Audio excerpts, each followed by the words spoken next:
It is my great pleasure to introduce Professor Lynda Gratton, who's going to tell us about Davos.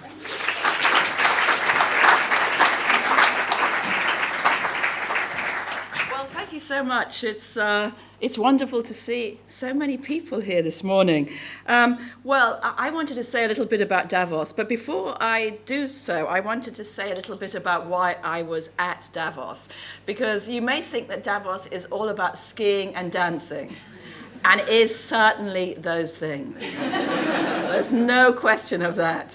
But it's also about lots of interesting people coming together in this frozen place in Switzerland. And the reason I was there, by the way, is, as you know, I'm a professor of management practice, which is a sort of a rather nice thing to be at the school, because my role is to bridge what we do with research into organizations. And as part of that, for many years now, I've been running consortia that brings together many companies to talk about issues that I believe to be important, mostly about the future of work, by the way, but also about leadership. And the reason I was at Davos is for the last couple of years, I've chaired one of the World Economic Forum councils. So the way that the World Economic Forum works is that it has a headquarters in Geneva. In fact, I was there last week because I teach there, as a number of faculty indeed do, I teach the young global leaders. But they also have councils, and they have about 100 councils, and they're really what looks at some of the big issues. The council that I chair is on the future of leadership, and it contains some incredible people, CEOs, NGOs. The head of Save the Children, for example, is there, and we meet virtually, but we also meet before Davos. In this case, we met out in Dubai in November to really get these ideas going. And so Davos is both an opportunity for many CEOs to come, but also the heads of the councils are also there to talk to each other, but also to talk to the CEOs. And as part of that, I ran a half-a-day workshop about the future of work, which was really very fascinating, and lots of people came to it, and we had an amazing time. So I just wanted to talk about the three things that really struck me about Davos this year. The first was around leadership. When we took a look at what people were talking about in many of the sessions, leadership really came out as one of the big issues. Now, it's very fascinating to realize that the council that I chair on the future of leadership, that's the first time that the World Economic Forum has ever looked at leadership as an issue. And I find that quite astounding.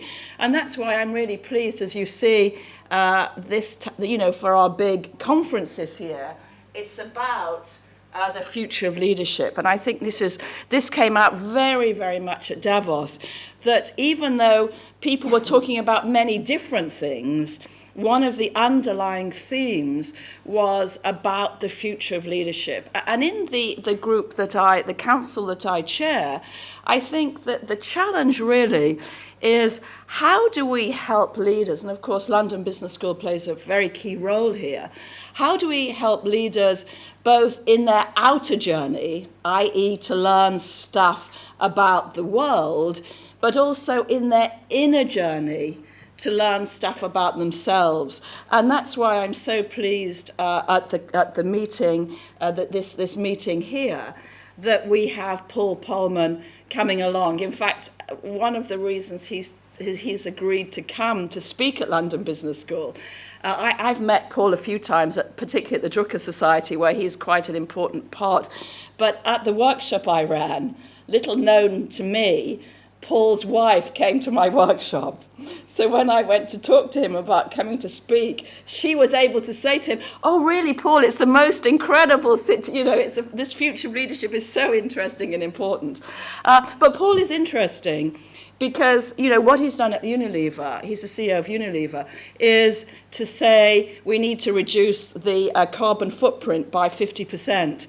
Now, for him to be very courageous about that, it's a lot to do with his relationship with himself And one of the things I think he's going to talk about when he joins us at our meeting, and certainly has talked about to me and to the Drucker, is that determination is a lot to do with how he sees his role in the world. And I think that one of the things that's really important, and it came out very strongly at Davos, is how can we help leaders become both important in their own companies, but also important in addressing the world's challenges. And in fact, the book that I've finished writing, but you won't see until later on in the year, is exactly about that issue. So that's the first thing. The second, of course, is about the economy. And last year at Davos, the constant refrain was about the euro. I think everybody's just sick and tired of talking about the euro, although, of course, the problems don't go away. But the issues about the economy, really for me, and I don't know, I mean, there was a whole bunch of other faculty there, but for me, the big one was about youth unemployment. And I personally see this as being the biggest short-term problem we face in the world right now. I mean, obviously, climate change is a big deal, and water and so on. But actually, right now, the fact that my generation, the baby boomers, have not been able to produce a society that allows our young people to be employed, I think is a huge, huge challenge. And at Davos, there were a lot of people from the Middle East there, and you know that in the Middle East in particular, there are large numbers of young and unemployed men, which is extremely worrying, very destabilizing, extremely concerning. So for me personally, the piece of work, the piece of sort of volunteer work I'm doing this year is to work with a consortium of companies that are coming together to look at youth unemployment. And I think that companies have to step up to that challenge. So the second thing that was very obvious to me at Davos is that people are realizing that whilst the euro might be the thing they want to talk about, actually the euro will be solved, whereas youth unemployment is going to be much more difficult to solve and could potentially have devastating effects, particularly on the stability of our societies. So that's the second.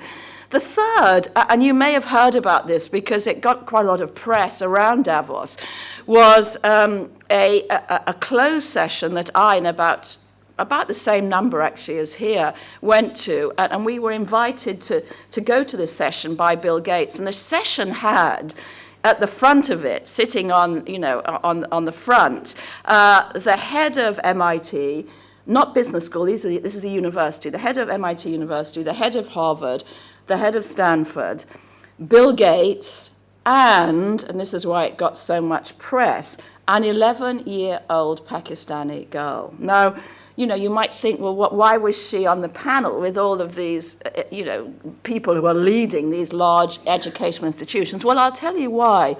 She was there because for some years now, Stanford in particular, particularly their technology and physics group, have been putting their lectures online. In fact, if you've read my book, The Shift, you'll know that I mention that because my son Dominic, who 2 years ago was preparing for his medical entry to medical school, learnt his physics from a Stanford professor.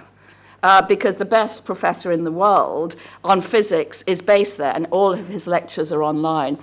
And what Stanford had also done, and MIT has done the same, is they've put their lectures online, but also they've allowed people to take a whole lecture series and then at the end to do tests to see where they get to, in terms of the whole group, and they have peer assist learning.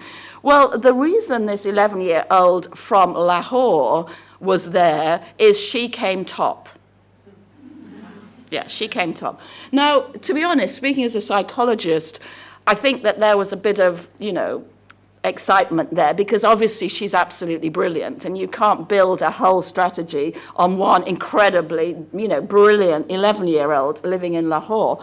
But nevertheless, what's very clear is that we face here at London Business School and at MIT and Stanford and Harvard a real possibility of disintermediation, and by which I mean that technology may well disintermediate us. Now, we talked about this as a faculty who were there, and our view was, and I think it's the wise view, is that what we have at London Business School is it isn't unique, but it's certainly extremely compelling, which is that we are located, and this is purely by luck and chance, by the way. Let's not take any credit for this. We happen to be located in the most exciting city in the world.